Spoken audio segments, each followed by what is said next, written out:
All right, Conversations with Keith. We're going to try to do more of these over the next few weeks, months. They'll all be web-based, but I want to get out and talk to people in the community to tell their stories about what they're doing for Pendleton County, making Pendleton County better, things that they're doing to try to help people, or just let more people know about Pendleton County. And I'm in Butler today. I should have asked you this before I hit the camera, but I'm having a brain cramp. Butler Baptist? Okay. Butler Baptist and Butler Christian. I always in my mind I have struggle in that area. I was in here one day, it was a little bit hotter than this. Daryl and Nala Harris got married here. Okay. And I stood right up there, and they just had their anniversary. And my niece Tab was in the wedding, and she said, I just remember looking up at Uncle Keith, and he had a steady stream of sweat coming off his nose. Because it was so hot in here, July, and I think at that time there was no air conditioning, probably. Probably not. So, but how long has this church been here? Oh, goodness. This particular church was built here I believe it was 1958. Okay. It's not the original. Okay. The original was up the street. And how long has there been your church here in Butler? Oh goodness, 125 years, I believe. 100. So when was Butler founded? I'm not sure on that. Okay, so probably for most of the life of the town, yeah. You all have been serving and working this. So here with Daryl Mullins, we were talking earlier, 1978 graduate? Yes. Okay, did you live in Butler when you were growing up, or? Lived at Grassy Creek, okay. To Mossville till the 4th grade, and then moved to Falmouth when my parents bought the laundromat. Okay. In Falmouth, and then later opened the store too. Did you attend church growing up? Yes. What churches did you get to? Very little Wilmington, and then actually in 1970 when I got saved, which was at a county-wide revival. Oh, that's cool. Here, the only one I think that's ever happened in the county, and I was saved and was attending here and was baptized here. Oh, well, now that's very cool. In the church here, and then came back here in September. It'll be 23 years. God, wow. Now, what's your official title? Just pastor. Pastor. I always give you, is there a difference between, some do pastor, minister, senior minister? For me, it doesn't matter. Most people just call me Brother Daryl. Brother Daryl, okay. And it really doesn't matter to me on titles. Cool. Now, you all have been doing a program where you had been trying to support people in the Butler area with food and stuff. But when COVID hit, you all really ramped up what you were doing. What are you doing now? Okay. Kind of give you a little background of that. It was last year that myself and another church member, Lindbergh Hobbs, and really concerned of wanting to meet the needs of people here. And as we talked and I prayed about it, I said, we're a small church, but if we could concentrate on one thing and do it well, that's what we need to do. I mean, we'll still do other things, but that one thing. Yeah. And it just kept coming back, food. Food. So we started in October of last year, the Neighbor Helping Neighbor program. So the Neighbor Helping Neighbor program is what? What it was, I based it on the scripture when, it was asked, who is my neighbor? And Jesus, gives the parable that we were going to be that neighbor. And so was looking at providing food for those here in town. And we would do it through donations, totally donations. And we'd just see how the Lord, would do it. And not really knowing. The big thing was sustaining everything. So we started off small, and it just kept continuing to grow. And so, and before COVID, we had got, we were able to have a connection with the Master Provisions over in Florence, where we were able to purchase food at a really reduced price. It's like 10 cents a pound. Beginning of the year, it became 12 cents. Wow. And so able to do that because we're able to partner with them. And but still the need was there, and trying to get more food to people here. We've been a senior commodity here for probably 6 years. It's when Henry Bertram Okay. was still judge executive when we started. He'd asked us to. And actually I got into a conversation with Representative Mark Hart about how we could get more food to people here. And so... because they're, except for you all, the only commodities in Falmouth. yes. So if you have an older person or a person who doesn't have transportation, they live in here in Butler, they could walk here, Yes. but they can't get to Falmouth. Exactly. And those kind of things. Okay. So in January, I had gotten with Mark, and he was going to set up a meeting with the Agriculture Commissioner.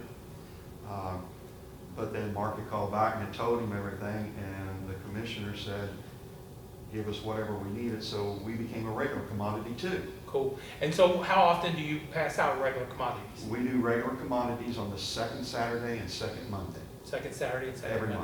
month. Okay. And that helped us tremendously. Then... Can a person come to both days? What they could come to either day. Okay. What it would be, they get their senior here, Okay. because we're the only place. Okay. They can get their regular either here or Falmouth, Okay. but not both places. Gotcha. Yeah. You know, they couldn't get here and then go to Falmouth. So you're still doing senior commodities as well as regular Regular. commodities too? Okay. So then, in February, we actually became a partner with the Free Store Food Bank. And that's out of They have a warehouse in Wilder. Wilder, okay. So they have a Kentucky branch. Yeah. And in doing that. And in that, how we started there, we were able to purchase food there, but also they have what they call Stop and Shop on Fridays, that we could go there and it's first come, first served, and everything's free. Yeah. So I was able to come back with apples, oranges, grapefruits, pears, potatoes, onions, bread, meat, whatever they had. Gotcha. So we were able to do that, and using that for our neighbor helping neighbor, and then COVID-19 hit. And so at that point in time, because I was really wondering what we were going to do. Mhm. But I knew that people were going to need food. Yeah. And so I felt Because like, some people were just scared, especially your seniors that you had been dealing with for 6 years. You know, they were scared Yeah. about going to a grocery store because there was so much unknown about what Exactly. this was. and so I began talking with some of, you know, let's do this every Saturday. And, you know, now my kids didn't want me to because I'm high risk. There you go. Yeah. You know, I'm 60 now, heart bypass, diabetic, and they're like, you're high risk. But I, you know, would take precautions. I said, you know, I really believe the Lord can protect me. Mhm. Because I really believe this is what we needed to do. We needed to rise up and help people in this town.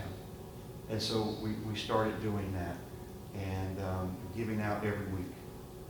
And couldn't do it without the faithful, you know, there's like 15 or so faithful people. I mean, they're here all the time and doing this. And so with COVID, it changed everything because, you know, before they could come in, they have to stay in their car. We take everything out there. But the Lord really began blessing this because I'm thinking, how are we going to sustain this Yeah. financially Yeah. in that? And an amazing thing started happening. We would have people pull up and say, hey, I heard about your food ministry. I want to donate to it. And they started doing it. I started getting checks in the mail Oh, that's cool. from people. And unsolicited checks. Unsolicited, yeah. Yeah. Just out of the blue, some I didn't even know. And we heard about your food ministry and we want to help. Yeah. And we want to contribute. And that's as big as a contribution as, I don't want to say as big, but that's a major contribution on just financially supporting it. Oh. Because we all have different blessings in our life. And if you give from your blessing, which may be that you're in a great financial position that you can support these programs. Yes. And so that really helped us tremendously.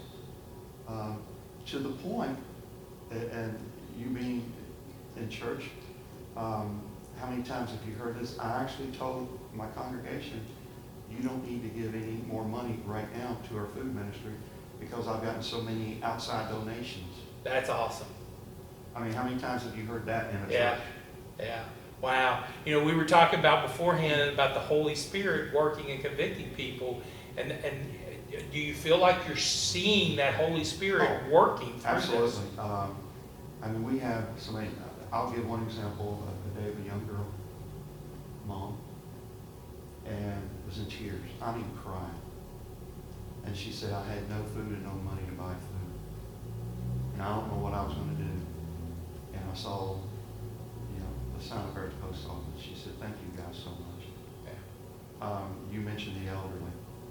I've had so many elderly that said, because of this, they didn't have to go to the store. Because I've been able to provide milk, eggs, bread, meat, produce, all kinds of things.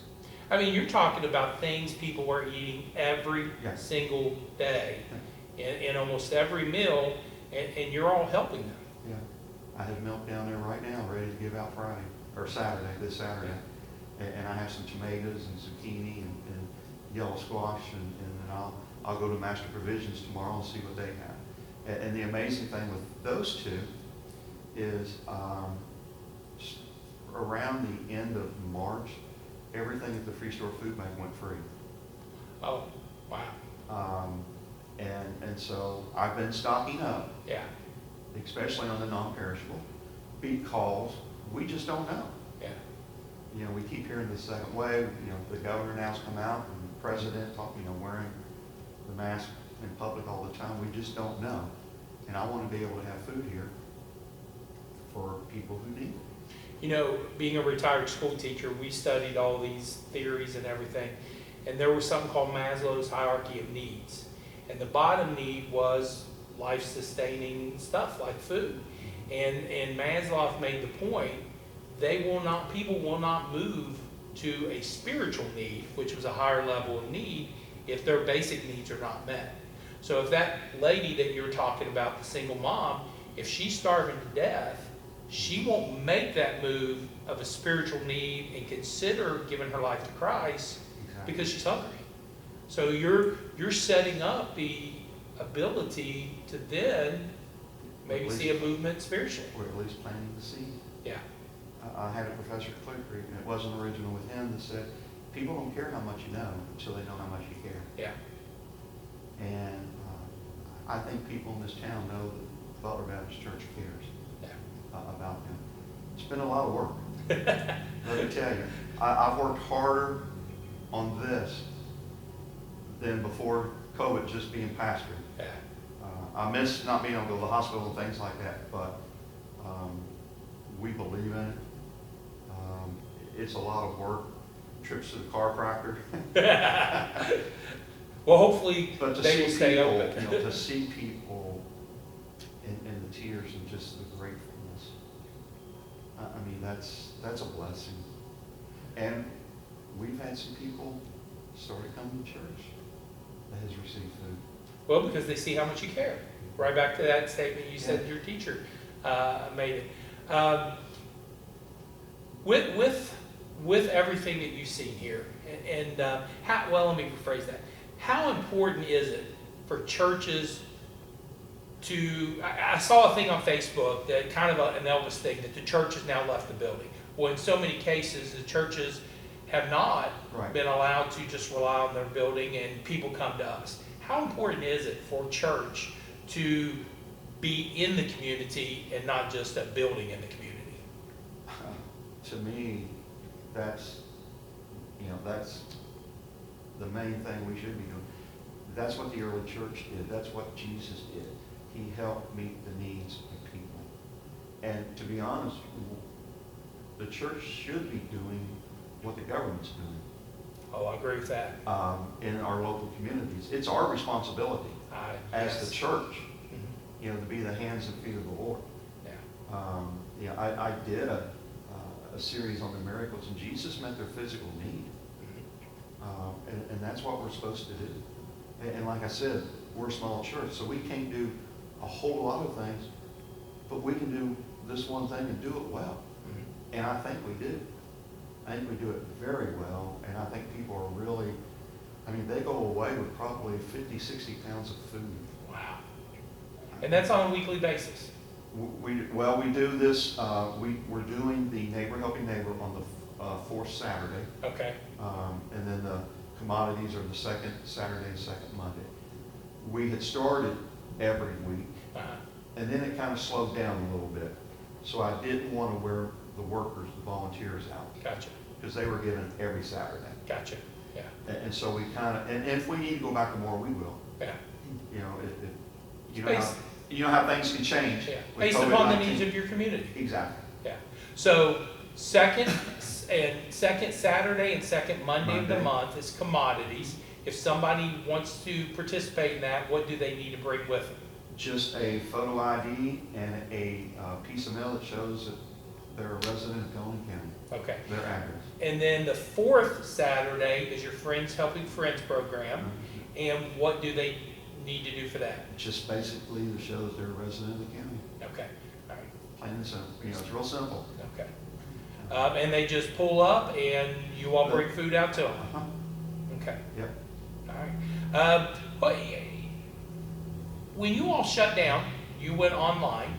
How was that? You know, I've been wanting to talk to some ministers about, you know, how was that whole process about becoming a virtual church as much as a physical church? Well, we already had done that. We'd started last year doing Facebook Live. Okay. On the sermon. Mm-hmm. So that part wasn't anything different. Mm-hmm. What became a little bit different in trying to make it more of a service than just the sermon. Gotcha. In that, which we've been able to do, and Michael Fresh, and he comes up on Sunday morning and brings his guitar, and so we were able to do that during that time. And then I've been doing a Wednesday night online Bible study. Okay. And with that, I've had some that have asked, because they live, you know, a little bit away from the church. Once we get back in person and everything, would I continue to do that on Wednesday night? And I will. I said, yes, I will. And the amazing thing with that is there are more people watching online than would attend church. Hmm. And as I talk with other ministers, that's the pattern. Yeah. I mean, there could be some Sundays where there's, you know, it says there's 400 or 500 views. Really? Wow. You know, Yeah, and you 300 views. What's your seating capacity here without the social distancing? Without Yeah. cramp in, we could probably get 200 in here. Wow. So you couldn't get all the people that are watching you online. No. So you're not only are you reaching out to more people through the programs where you're providing food, but your online Facebook Live is reaching out to more people than you would be able to reach out Yeah, to. and in different states. Really? Yes. Yeah. Of that, so that's been amazing. Do you find, you mentioned Vincent States, do you find that there are people who used to attend here as kids or at some stage of their life who are now watching again, but they've had to move away? Yeah, that's some of them. Yeah. Yeah. Well, that's cool. That's some of them. Yes. And so that's been real neat, and you know, and help for that, and you know, it gets it out there, and it's just, you know, it's been a blessing during this time. It's been hard. I think you may be the first person I've ever heard who has referred to this COVID crisis time as a blessing. It has been, in a lot of ways. Yeah. Not just for here, but I know of other churches that are getting out in the community now. Yeah. I mean, we did before, and you know, we've done the numerous things that the movie nights in the park and dinners and the things. But to me, the blessing, it's forced the church to get out of the building. To me, that's a blessing. And I know some other churches that are now, you know, because they've called me about the food ministry, so they're starting, you know, with that. Got another blessing 3 weeks ago from Master Provisions. And got a letter, and they had gotten a donation from a foundation that always gives, but they gave this big donation. And they wanted them to pick one organization in each of these 9 counties that they felt really showed of trying to minister to the needs of people in the community. And Master Divisions chose Butler Baptist Church. Oh, that's neat. And I now have a credit there of so many $100 of food that I can get. Wow. Now, 100. Have you worked it out? $100 of food. How many people can you feed off that? Paying 10, 12 cents a pound. Well, in March and April, we gave out 25,000 pounds of food. Do you know how many people? And for those 2 months, we were probably looking at at least 250. Wow. So 250 into 25,000, they're getting, what is that, about $100? Is that? Yeah, about $100 worth of food each time. And if you would do March, April, May, June, we were probably over the 60,000 pound mark. And make sure that the viewers know when we talk about $25,000, we're not talking about $25,000 that me and you would spend when we go to Kroger, Right. Riot, or wherever. We're talking 10 cents, 12 cents a pound on the food. Yeah. So for example, a 16-ounce package of cheese costs like $3.69 or whatever. You're paying 12 cents for it. So we're $25,000. That may equate to $75,000, $100,000 as far as what we would have paid. And they're able to do that because they get things donated, like from Kroger, from I think it's Tasso Tony's Pizza. A lot of companies donate to them, and that's why they're able to do that. Wow. Pepsi, Frito-Lay, and others, that donate to them. Cool. I wanted to get back to the countywide revival where you got saved, because that has now intrigued me. So when was that?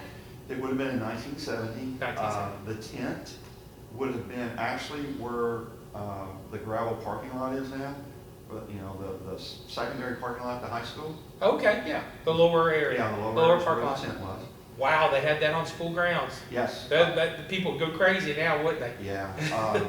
If you went every week, you would get a plane ride up in Cynthiana, and as a kid, hey, that's what I wanted.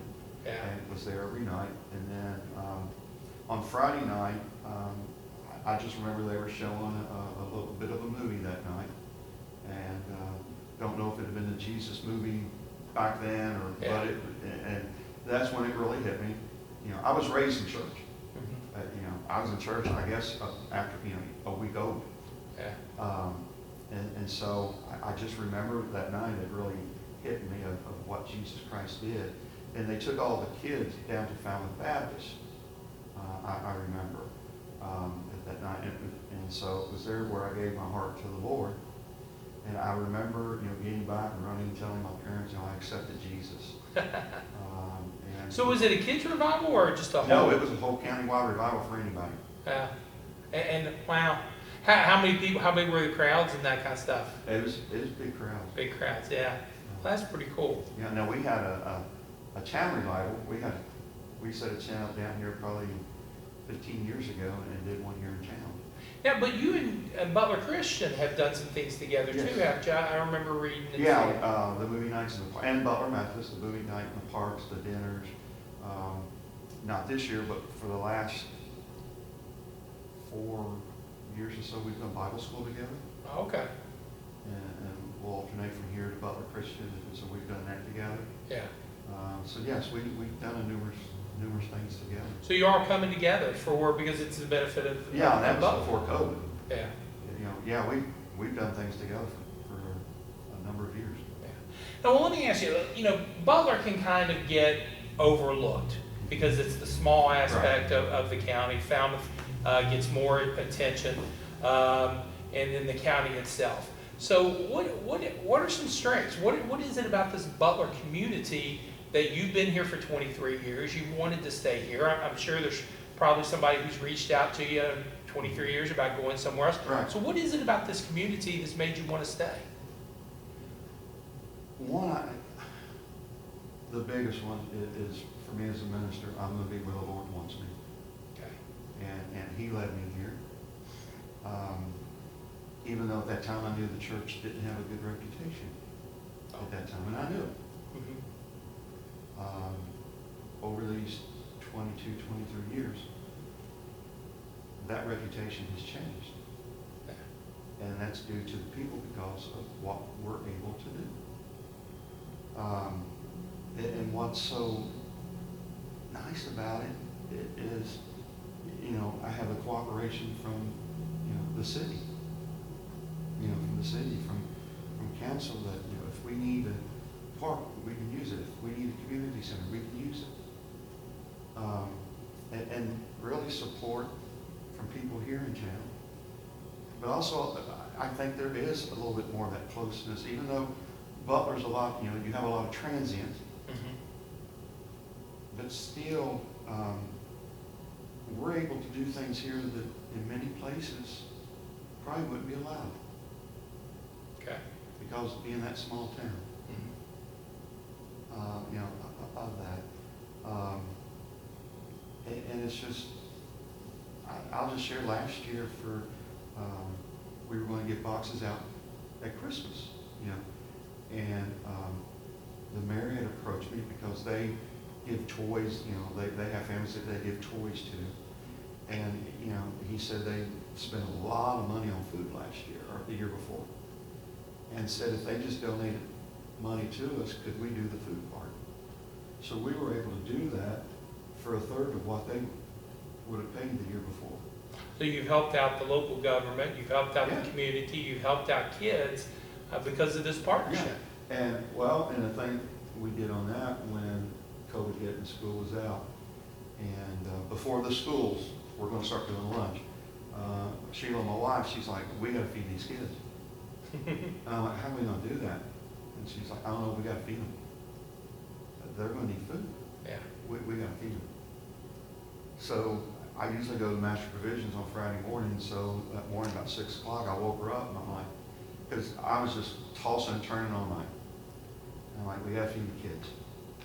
So I said, get up. She's like, what? I said, get up, get a shower. You're going to go with Master Provision.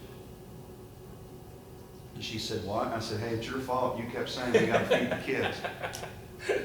So we went, and in the 2 vehicles, we had about 2,000 pounds of food. Wow. 2 cars. 2 cars. Yeah. Yeah.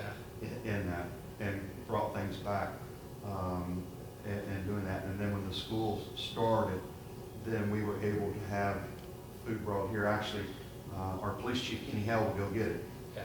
And bring it here. And so we were able to keep the kids fed. I know Ken and I had brought probably $1,000 worth of food. Wow.